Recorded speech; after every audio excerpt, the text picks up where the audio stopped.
Hey folks, just a quick review here on a speaker that I haven't seen a lot of information on. I actually heard about it on a forum, a pro audio forum. Never even heard of these guys before. Apparently RCF owns these guys, or I don't know what the story is behind it. RCF makes great speakers and cabinets, and they own these guys and some of the technologies in there. I don't really know. But anyway, proof is in the pudding. The speaker sounds good.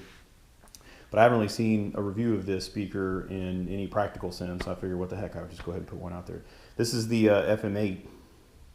So it's an 8-inch coax. I had a very specific purpose in mind for this speaker. So here's like a mic stand right here, and the ability to, and I'm standing about right here is where the microphone is, kind of looking down. And to have a monitor that has an angle that allows the speaker to point up and to be able to hear it, versus having to push the monitor way out. Like my EAWs over here is an example. I can lay those on the side and make them a monitor, but because of the way that the angle sits, you have to push them pretty far out. And so some of the venues we play, right there, people are walking.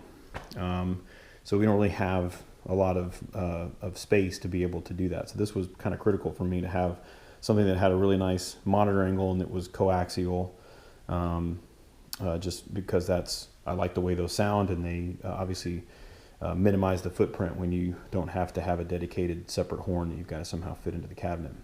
So it's a really cool speaker. It looks good. It's very sleek and doesn't have a lot of bling or anything on it.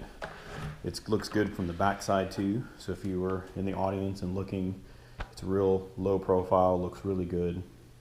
From a settings and kind of this thing over here, I'll just kind of show you what the side looks like here. You can look at the manual. There's some other videos with more detail here, but one thing I just wanted to mention was that I did some testing with the DSP, and the manual is pretty useless in terms of explaining what it's supposed to do, or what you would expect, or how you would even test that or anything like that. And I haven't seen any videos on how that would actually work or what it's actually supposed to be doing. But in my testing, I can't really see what it's doing. I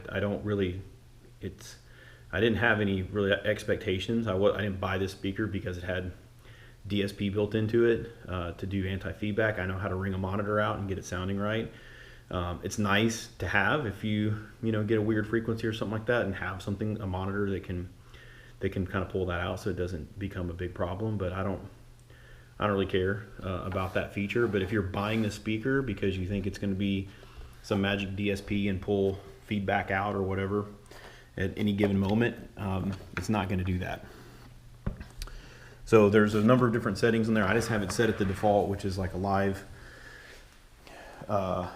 monitor setting, and it sounds really good. This is as loud as it gets. I know I'm on a GoPro here, so you're not really going to tell, but you can hear my voice talking, and this is pretty much as loud as it gets. I have the gain structure on the microphone set properly, and then from a mix, so the monitor mix perspective, it's pretty much turned up as loud. I got a little bit of headroom on it, but realistically, this is as loud as it's going to get. And so you can see, and you can even hear then, I've got a little bit of, high-end thing going there that it wants to try to feedback a little bit because I was messing around. But it's got a nice, very crisp sound to it. And super impressed with the low end. I got to say, I actually have a bunch of the low end EQ'd out. As I mentioned, this is really for us. In the venues that we play, we can hear the main speakers are close enough to us that we can hear well, but we can't really, they're not pointed at us, so we can't hear the high end. And so this just kind of accentuates that for us, so we get a little bit of presence. It doesn't have to be loud. I don't know that I'll even ever turn it up that loud as it is right now. So I'm not really too worried about that. I do think that maybe these are slightly underpowered. I think they're only a 250 watts or something like that. They don't have a lot of power. So if you're thinking about bringing this on a really loud stage, I probably wouldn't do that. I don't know if these are the right speakers. I'm going to buy another one. I think I'm going to buy the 10-inch, not the 8-inch, and just have both of those. The 10-inch actually, it seems like, if I remember right, has like twice as much, maybe more than twice as much power.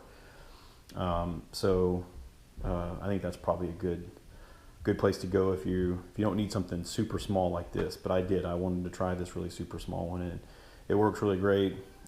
Really happy with it for the price.